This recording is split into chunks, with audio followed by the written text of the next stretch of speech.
Hello students, I am Avinash Swankar. Today we are going to continue or complete chapter 6, that is water resources.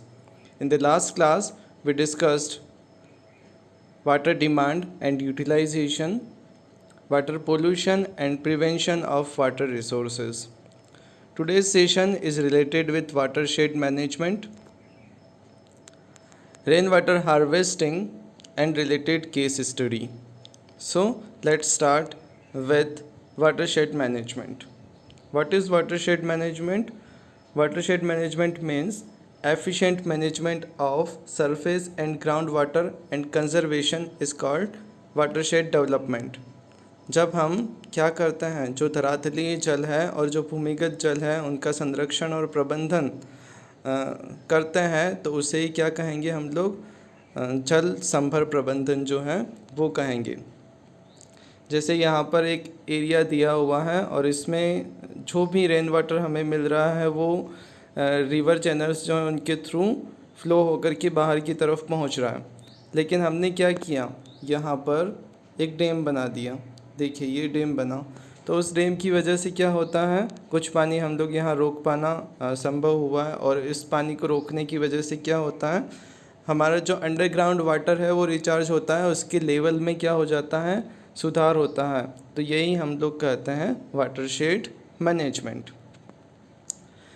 Prevention of run off, storage and recharge of ground water through percolation tanks, recharge cells. जो भी हमारे जलीय संसाधन हैं उनमें हम लोग क्या करते हैं, बहते जल को रोकते हैं। किसके थ्रू?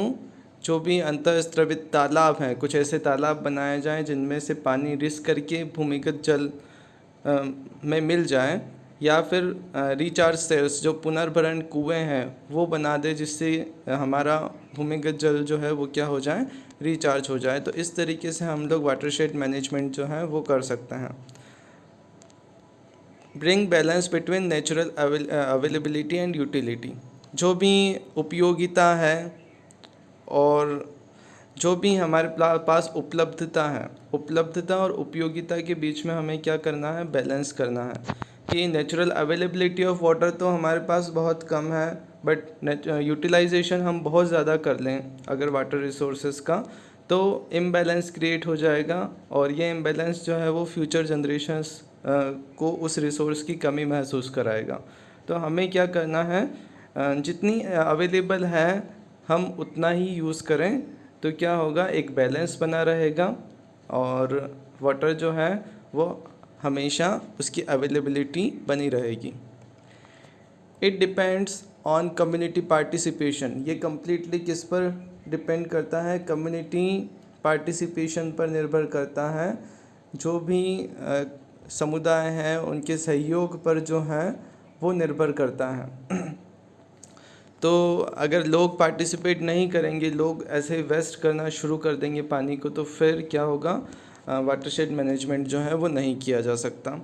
हरियाली is the watershed development started by central government. ये एक प्रोग्राम है हरियाली जो सेंट्रल गवर्नमेंट ने स्टार्ट किया है, और इसका एम जो है वो मुख्य रूप से ये है, enabling the rural population to conserve water for drinking, irrigation, fisheries and afforestation. The project is being executed by gram panchayat with people's participation। मुख्य रूप से इसमें क्या किया जाता है, जो ग्रामीण जनसंख्या है उसको पेयजल और सिंचाई के लिए जल, मछली पालन और जितना भी फॉरेस्ट डेवलपमेंट है उसके लिए हम लोग पानी की व्यवस्था का प्रावधान करते हैं। और इसमें मुख्य कार्यकारी अगर कोई संस्था है तो वो कौन सी है, ग्राम पंचायत जो है वो होती है। वो लोगों का सहयोग लेकर के ये सारे काम जो है वो करती है, जिसमें ड्रिंकिंग वाटर की availability, irrigation facilities, fisheries, afforestation, ये सभी व्यवस्थाएं देखी जाती हैं।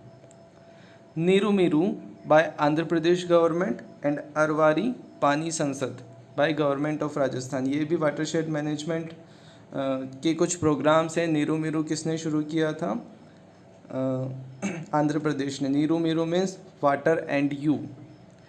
एंड अरवारी पानी सांसद अलवर डिस्ट्रिक्ट है राजस्थान, वहाँ शुरू किया गया था और इसमें क्या किया जाता है, construction of various water harvesting structures such is percolation tanks, dug out ponds, check dams etcetera. इसमें अंतःस्रावित तालाब जो हैं वो बनाए जाते हैं, कुएं जो हैं वो बनाए जाते हैं जिन्हें राजस्थान में जोहड़ कहा जाता है। पॉन्ड्स को क्या कहा जाता है, छोटे तालाबों को क्या कहा जाता है राजस्थान में, जोहड़ कहा जाता है।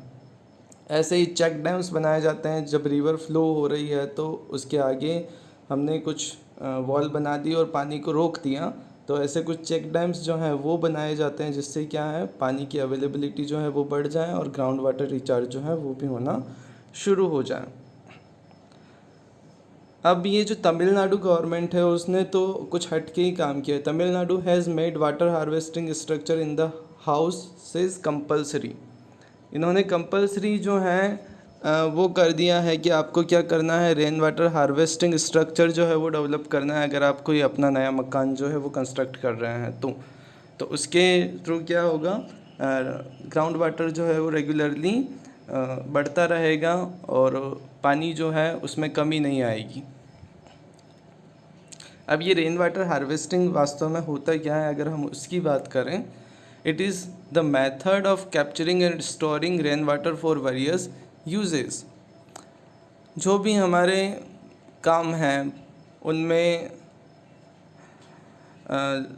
उन कामों में पानी की आवश्यकता होती है और उसके लिए हम लोग क्या करते हैं, पानी को स्टोर करते हैं और रखने का काम करते हैं। यही क्या है, रेन वाटर हार्वेस्टिंग जो है वो हो जाएगी।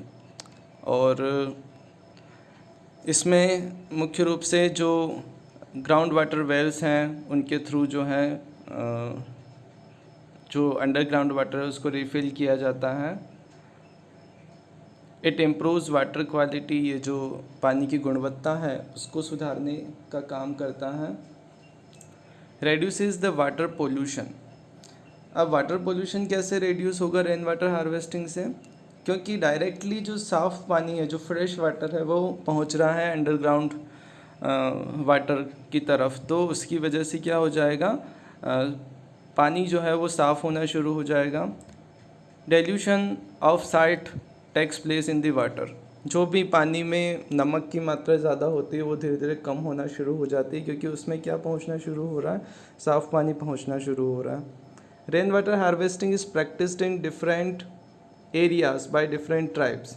अब ये जो रेन वाटर हार्वेस्टिंग है ये अलग अलग भागों में जो है अलग अलग ट्राइबल ग्रुप्स हैं वो करती हैं। Harvesting through service wells, recharge wells, कुंड और टाका। कुछ एरिया में अगर हम बात करें तो ये जो रेन वाटर हार्वेस्टिंग है वो सर्विस वेल्स के थ्रू की जा सकती हैं, रिचार्ज वेल्स जो हैं उनके थ्रू की जाती हैं और कुंड और टाका बहुत सारे एरिया में, राजस्थान में मुख्य रूप से टाका और कुंड जो है वो देखने को मिलते हैं, तो इनके थ्रू रेन वाटर हार्वेस्टिंग जो है वो हम लोग कर सकते हैं। It increases ground water level. ये ग्राउंड वाटर लेवल को क्या करता है, सुधार देता है, बढ़ाता है। ये कुछ मेथड्स हैं जिनके थ्रू रेन वाटर हार्वेस्टिंग की जा सकती हैं। हार्वेस्टिंग थ्रू वाटरशेड मैनेजमेंट, ये पूरा एक वाटरशेड एरिया है और यहाँ पर हमने कुछ चेक डैम्स बना दिए और उन चेक डैम्स के थ्रू क्या हो रहा है, पानी सरफेस पर जमा हो रहा है और जब सरफेस पर जमा होगा तो यहाँ से पानी अंडरग्राउंड वाटर तक पहुँचेगा और उससे उसका लेवल जो है, अंडरग्राउंड वाटर लेवल जो है वो बढ़ जाएगा। Harvesting through lakes. देखिए लेक्स अगर बना दी जाए तो उनके थ्रू भी क्या होता है, अंडरग्राउंड वाटर रिचार्ज होगा और वाटर लेवल जो है वो इंक्रीज़ हो जाएगा। Harvesting through service wells. जो भी सर्विस कूप हैं, अगर हम ऐसे कूप बना दें सर्विस कूप और उनमें अगर ये पानी जो है, छतों का पानी जो है वो पहुंचना शुरू हो जाए तो उससे भी वर्षा जल संग्रहित जो है वो हम लोग कर सकते हैं। हार्वेस्टिंग थ्रू रिचार्ज वेल्स, जो पुनर्भरण कूप हैं उनके थ्रू भी हम लोग पानी जो है वो संग्रहित कर सकते हैं। देखिए कुछ मेथड्स हैं जिनके थ्रू हम लोग रेन वाटर हार्वेस्टिंग जो है वो कर सकते हैं। अब हम बात करते हैं नेशनल वाटर पॉलिसी जो इंडिया में बनाई गई थी 2002 में, और उसके बाद एक नई वाटर पॉलिसी भी आती है 2012 में। हम पहले 2002 की जो भी ऑब्जेक्टिव्स हैं उनको स्टडी कर लेते हैं कि उसमें क्या क्या बातें जो हैं वो बताई गई हैं, मुख्य विशेषताएं इसकी क्या क्या हैं। Irrigation and multi-purpose projects should invariably include drinking water component wherever there is no alternative source of drinking water। जहाँ भी पेयजल के स्रोत का कोई भी विकल्प नहीं है वहाँ पर बहुउद्देशीय परियोजनाओं में पीने का जो जल है उसको सम्मिलित किया जाना चाहिए। नॉर्मली मल्टीपर्पज़ प्रोजेक्ट्स जो हैं वो बनते हैं इंडस्ट्रियल यूज़ के लिए या फिर इरिगेशन फैसिलिटी अवेलेबल करवाने के लिए, लेकिन जहाँ पर ये ड्रिंकिंग वाटर की बहुत ज़्यादा दिक्कत है उन एरिया में प्रायोरिटी में क्या रखा जाना चाहिए, पेयजल को रखा जाना चाहिए। और यही बात इसमें जो है, इस नीति में जो है वो कही गई है। Second thing is providing drinking water to all human beings and animals should be the first priority. पेयजल सभी मानव जाति और प्राणियों को उपलब्ध कराना पहली प्राथमिकता होनी चाहिए कि सबसे पहले लोगों को पीने के लिए पानी मिल जाए, उसके बाद हम लोग इंडस्ट्रीज़ और जितना भी एक्टिविटीज़ है, इकोनॉमिक एक्टिविटीज़, उनमें अवेलेबल करवाएंगे। Measure should be taken to limit and regulate the exploitation of ground water. जो भी हमारा भूमिगत जल है उसका हम लोग क्या करते हैं, मिसयूज़ करते हैं, तो उसको सीमित किया जाना चाहिए और उसको नियमित करने के उपाय किए जाने चाहिए कि इतना ही अंडरग्राउंड वाटर जो है वो यूज़ किया जा सकता है और जो मिसयूज़ हो रहा है उसको कम किया जाना चाहिए। Both surface and ground water should B regularly monitored for quality. A faced programme should be undertaken for improving water quality. जो सतही जल है और जो भूमिगत जल है दोनों की गुणवत्ता की नियमित जांच होनी चाहिए और जो जल की गुणवत्ता सुधारने के लिए एक कार्यक्रम जो है वो बनना चाहिए, जिससे क्या है कि हमें रेगुलर पता रहे कि जल की गुणवत्ता जो है, उसकी क्वालिटी जो है, उसमें सुधार हो रहा है या नहीं हो रहा। The efficiency of utilization in all the diverse uses of water should be improved. तो जल के सभी प्रयोग जो हैं उनकी कार्यक्षमता में सुधार करना चाहिए, मतलब कि हम लोग अलग अलग कामों में उसका यूज़ लें ताकि अधिकतम यूज़ जो है उस पानी का किया जा सके। Awareness of water is scarce resource should be fostered. जो भी दुर्लभ संसाधन के रूप में हम अगर जल की बात करें तो जागरूकता जो है वो विकसित की जानी चाहिए कि जल जो है वो बहुत दुर्लभ है। इस तरीके की अगर जागरूकता लोगों में होगी तो लोग जो है उसका मिसयूज़ करना कम करेंगे। Conservation consciousness should be promoted through education, regulation, incentives and disincentives. जो भी शिक्षा विनिमय है, उपक्रम है, प्रेरक अनुप्रेरक हैं, उनके द्वारा जो है हम लोगों को अवेयर कर सकते हैं कि आप जो हैं वो क्या करें, पानी का संरक्षण करें, जल संरक्षण की तरफ जो है वो बढ़ें। तो नेशनल वाटर पॉलिसी नॉर्मली इसी से संबंधित है कि हमें जल को मुख्य रूप से क्या करना है, संरक्षित करना है। नेक्स्ट एक और अभियान जो है वो हमारी सेंट्रल गवर्नमेंट ने चलाया है और वो है जल क्रांति अभियान। द जल क्रांति अभियान launched by the government of India in 2015-16। 2015-16 में जल क्रांति अभियान की शुरुआत की गई थी with an aim to ensure water security through per capita availability of water in the country। प्रति व्यक्ति जल की सुनिश्चितता जो है वो सुनिश्चित करवाना ही इस जल क्रांति अभियान का मुख्य उद्देश्य जो है वो रहता है। अब इसमें क्या क्या बातें कही गई थी। Selection of one water stressed village in each 672 district of the country to create a Jal Gram. जलग्राम बनाने के लिए देश के जो 672 डिस्ट्रिक्ट्स हैं उनमें से प्रत्येक ज़िले में एक ग्राम जिसमें जल की कमी हो उसे क्या किया जाए, चुना जाए। Identification of model command area of about 1000 hectare in different part of the country. Bharat के विभिन्न भागों में 1000 हेक्टेयर मॉडल कमांड क्षेत्र की पहचान की गई, जैसे कि UP, Haryana, north Haryana, Karnataka, Telangana, Tamil Nadu, south Tamil Nadu, Rajasthan, west Gujarat, east Odisha, north east Meghalaya etcetera. Next है अबेटमेंट ऑफ पोल्यूशन।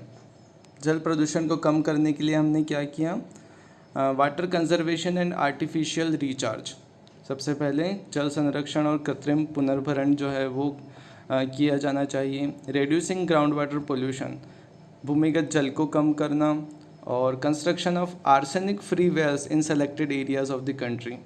देश के चयनित क्षेत्रों में आर्सेनिक मुक्त कुओं का निर्माण जो है वो किया जाना चाहिए। Creating mass awareness through social media, radio, TV, print media, poster and essay writing components in the schools. लोगों में जागरूकता फैलाने के लिए बहुत सारे जनसंचार के जो माध्यम है, जैसे कि रेडियो, टीवी, प्रिंट मीडिया, स्कूलों में हम लोग इससे रिलेटेड पोस्टर प्रतिस्पर्धा, निबंध प्रतियोगिता वो जो है वो करवा करके इस अवेयरनेस को जो है वो बढ़ा सकते हैं। तो मुख्य रूप से जो जल क्रांति अभियान था वो फूड सिक्योरिटी जो है उसको सुनिश्चित करना इसका मुख्य उद्देश्य है, ताकि क्या हो सके, पर्याप्त रूप से लोगों को जल जो है वो उपलब्ध हो सके, वाटर अवेलेबिलिटी जो है वो मिल सके। अब एक केस स्टडी हम लोग स्टडी करेंगे, और वो केस स्टडी है रालेगांव सिद्धि विलेज की। It is an example of watershed development. ये एक बहुत बड़ा एग्जाम्पल हमारे सामने है वाटरशेड डेवलपमेंट का, जो कि महाराष्ट्र के अहमदनगर ज़िले में स्थित है। एक छोटा सा गांव है Ralegan Siddhi. A retired army personnel realized the importance of watershed and convinced the public. तो एक रिटायर्ड आर्मी पर्सनल थे, उनका नाम था अन्ना हज़ारे। उन्होंने क्या किया उन्होंने वाटरशेड की जो है वो महत्ता को समझा, उसकी इम्पोर्टेंस को समझा, और उन्होंने पब्लिक को कन्विंस किया इस बारे में कि हमें जल का क्या करना चाहिए, संरक्षण करना चाहिए। Voluntary participation took place and developed the watershed. उन्होंने स्वैच्छिक रूप से क्या किया, पार्टिसिपेशन सुनिश्चित किया और एक वाटरशेड जो है वो डेवलप किया। The status of village is change. अब ये जो वाटरशेड डेवलप हुआ उसकी वजह से क्या होता है, उसका गांव का जो स्टेटस है, जो स्थिति है, वो पूरी तरीके से क्या हो जाती हैं, चेंज हो जाती हैं। Dependency started declining. जो डिपेंडेंसी थी किसके ऊपर, रेन वाटर के ऊपर, वो थोड़ी कम होना शुरू हुई, क्योंकि उन्होंने पानी को इकट्ठा करना शुरू कर दिया। Tarun Mandal was form to control pollution. गांव में एक तरुण मंडल बनाया गया। उसने क्या किया, जो भी मतलब लोग थे 18 एज तक के, उन सभी को क्या किया गया, तरुण मंडल में ऐड किया गया। और वो क्या काम करते थे, जो भी प्रदूषण है उसको कम करने के लिए जो है मुख्य रूप से इसका काम होता था। Controlled grazing started.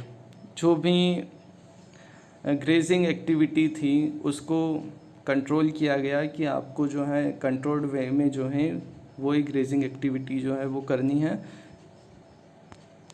Dry crops were started growing. जो भी कम पानी में जो फसलें उत्पादित हो जाएं उन फसलों को के उत्पादन को प्रोत्साहन दिया गया, जैसे कि दाल, तिलहन और ऐसी कुछ फसलें हैं, उनके प्रोडक्शन की जो है वो मुख्य रूप से बात यहाँ पर की गई। Community leaders took the control of the village. जितने भी संप्रदाय के नेता थे उनको पूर्ण प्रतिनिधित्व दिया गया कि आप जो हैं अपनी कम्युनिटी के लोगों को इस बारे में जागरूक कीजिए, उन्हें समझाइए। People developed each other. लोगों ने एक दूसरे को क्या किया, मजबूत करना शुरू किया, उनके विकास की तरफ ध्यान देना जो है वो शुरू किया। And it is the model village. और इस तरीके से जो है कम्प्लीटली रालेगन सिद्धि जो है वो चेंज हो गया, क्योंकि उन्होंने क्या किया, सबसे पहला काम वाटरशेड डेवलपमेंट का किया, क्योंकि जब पानी उपलब्ध होना सुनिश्चित हुआ तो वहाँ पर जो है वो प्रोग्रेस दिखाई दी, पूरे गांव में जो है वो विकास हम लोगों को क्या होना शुरू हुआ, दिखाई देना जो है वो शुरू हो जाता है।